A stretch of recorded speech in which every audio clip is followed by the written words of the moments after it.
But Everton got it right. They knew the moments in the game. They used their positivity. They used their strength. And they got the best player inside the penalty area on the ball because of it. And, as I just said, what a terrific finish. And that's put Everton right in the conversation for the European places. They're just 2 points behind Chelsea. But given what happened to Liverpool earlier on, this was an opportunity wasted for Chelsea. It's like nobody wants to take control of that Champions League race. It's incredible, isn't it? Even Aston Villa had a bit of a slide. Manchester United, you thought were on this win and run under Michael Carrick, started drawing a few games and things not all going in their favour. So you just felt that the writing was on the wall for Chelsea, especially after the start that Liam Rosenior had at the club. But they're just stumbling at the moment, Glenn. They are stumbling, but that one there away from home at Villa, 4-1, you know, they've got capabilities of actually performing at a very, very high level, but they can't get that consistency at the moment, particularly on the defensive side of the game. There's a lot of work. Liam Rosenior has changed the back two or the back three so many times, and it's not for injury. And I always think if you've got a solid centre-backs, two centre-backs, or if you're going to play a back three, if they play consistently together, you become a unit. You become a unit within the team unit, and you become so tight, and you trust each other, and you play off each other, and you get instincts of when he's going to go and defend, when I can cover. That's not happening with Chelsea. They're changing so many times, you don't get that continuity at all, and there's not that feeling. They feel fragile. They look fragile. They certainly started today very fragile as a team defensively. Yeah, especially in that back line where they need to, you know, play together regularly to build up that understanding. Just in terms of Chelsea and potentially missing out on Champions League, because obviously that's what they are fighting for. How much will that affect Rosenior and his future? Well, Chelsea expect to finish in the Champions League. There's no doubt about that. I mean, they have changed manager. It's not always easy to go into a new team and get the results that you want, but Chelsea, that's the type of environment Chelsea is. They expect results immediately. There is a lot of pressure on him to finish in them Champions League places. Maybe more so because teams have stumbled around. If teams are winning above you and you'd say, look, it was always going to be tough for them to make that Champions League, there might be a bit of forgiveness, but every other team above them is losing and they're not taking advantage. Every team is just falling over each other to not run away in the Champions League position. No one's really making a huge claim for it at the moment, which is a surprise. So that adds more pressure. So when you look at the end of the season, yeah, I'm sure that'll be taken into account. I think you're right. I think there's an inconsistency of a lot of them teams going for that position. But I think it's time for Chelsea not to look outward, to look within themselves. They've got to look within themselves and say, these performances are nowhere near good enough. I saw them. I covered the game in Paris Saint-Germain. They were brilliant for 60 minutes, and they were going toe-to-toe with one of the best teams in Europe. And then suddenly, it fell apart. They just fell apart in the second half. A little bit how they started today. And they have these moments, and they haven't got that consistency. They haven't got that experience. They missed Reece James in there today. There was no one in the hub of that team pulling people about, playing well himself, but actually pulling it and saying, that's not good enough. That's not good enough. Giving the ball away like you've done. Sanchez, you haven't learned from last week. You can't take that risk. Why you're too easy-osy? You're the last man on the ball. They're the sort of things you need a player, but they haven't got that experience there for somebody to dig them out whilst they're on the pitch when it's needed. And that's why you're seeing this. They've got to look really within themselves and to improve the performances and then get the results.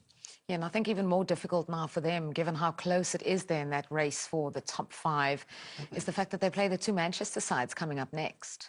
It's not going to be easy, is it? I mean, United are a different United than when they started the season. City are City.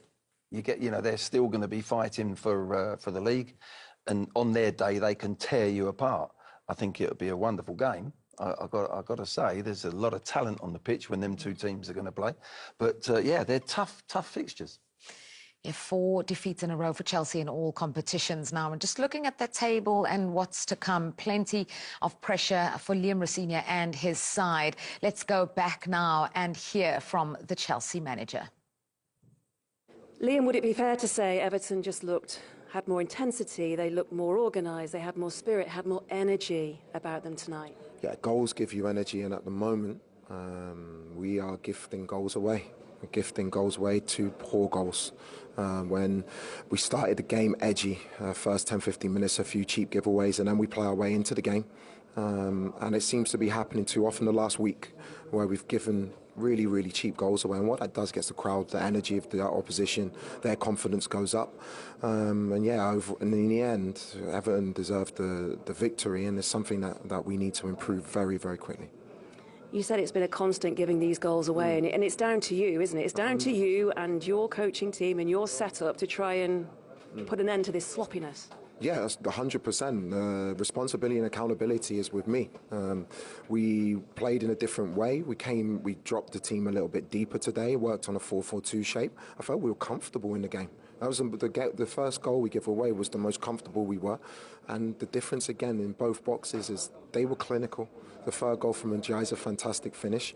We had chances, especially in the first half, don't take them, and moments. And if you don't do that in games, you're going to end up losing games of football. Chelsea beaten at Hill Dickinson Stadium. Post-match reaction from Liam Rossini. We got him season. He had 4 in his entire Premier League career before that. Remarkable. Yeah, look, I've been one of his biggest fans. Certainly this season, certainly trying to let everybody know the form he's in and that he should be getting a call up for the national team. He's been playing. What you've seen tonight, he's been doing that consistently all season long. I think when you first break into a team, you will have games where you're outstanding, but as a young man, as you're developing, you'll go up and down with your performances. His levels have been of the highest quality consistently all season now, and that's why Thomas Tuchel's included him in the England squad, because of performances like that. He never lets the team down. He is consistently defending well. He gets about the pitch. He sets an example for everyone else, but he's also added numbers. He's added game-defining moments to his performances, like he did for that first goal. The way to pass was just outstanding, Glenn, wasn't it? Yeah, it was, yeah. And it's hard to get that ball in because it's not on an angle. It's a straight run-ish on a straight ball. They're the ones that are really difficult. Yeah, he gets a little bit of time, but his first touch there takes him forward. Now, that ball there has to be perfect. It's also so good that it sucked the keeper out. Sanchez thinks he can get there as well. It's an exquisite ball. I mean, we can look at what Chelsea didn't do in the space that they've given it, but I'd rather look at the creativity. Yeah, they were poor all day with the way they defended Chelsea. But this ball here, this movement from Beto is top-notch. He's drawn him in and suddenly he's off, and he's just hoping that his midfield partner can actually find him, because he got goal side of Fofana. And the finish is beautiful. Yeah, it really is. It's a terrific finish. He uses the ball, adds a bit of spin, just guides it over the goalkeeper and makes sure he gets out of the way of a good clattering. But it was just interesting to hear them talking that Beto's been demanding more of those passes from the likes of James Garner. It's where Beto is at his best. He's not the best holding the ball up, bringing other people into play. Where he is good is using his physicality, bullying centre-halves like he did this evening, and making runs through towards the opposition's goal. And if you've got people behind, like Dewsbury Hall and James Garner, showing that they've got that capability with the passing range today, then Beto gets chances, and he looked like a really good centre-forward tonight. That's what you have with a striker and a midfield player that can hit passes and hurt you and hit you in there. And that was a pass that took the whole team out with one pass. And they'll do things where in games it'll be instinctively, he'll know that he can put a ball in there, so he'll make even more movement, and that's how you elevate yourself as a midfield player and a striker. You get that little feel for them, don't you? And yet every team's got that sort of partnership. Back in the day, Steven Gerrard and Michael Owen, they had it in abundance. You know, you can go through lots of different teams like that, but they have got something now to really grasp and grow as a couple, a midfield player and a striker. So it was 1-0, and that's the goal that separated the two teams at half-time. We expected an improved second half from Chelsea, but those defensive mistakes once again caught them out. Perhaps Robert Sanchez more guilty than anyone here. Let's look at how Everton win the ball back. Well, it's sloppy play again from Santos. He passes the ball in between two players in space. Everton, great. They nick the ball, they pinch it. Beto's confident. He makes a lovely little blindside run. They get a bit of good fortune off Sanchez. But we've highlighted here, there's the sloppy pass. That's a real poor pass. And it's not just Santos. Chelsea players have been doing it all day. But what we do here, we don't understand where Fofana. Look, we've just stopped it there. There's the run from Beto. Now, he's got to track him on a parallel run. If he does that, he gets a block in or he doesn't get his shot, Beto. For whatever reason, Fofana stops and hesitates. And we see it from behind the goal, Oz. Yeah, it was a strange decision. Once he'd committed to drop a couple of yards on Beto, he had to complete it. He can't then decide to stop, because you saw Beto had to wait for the ball.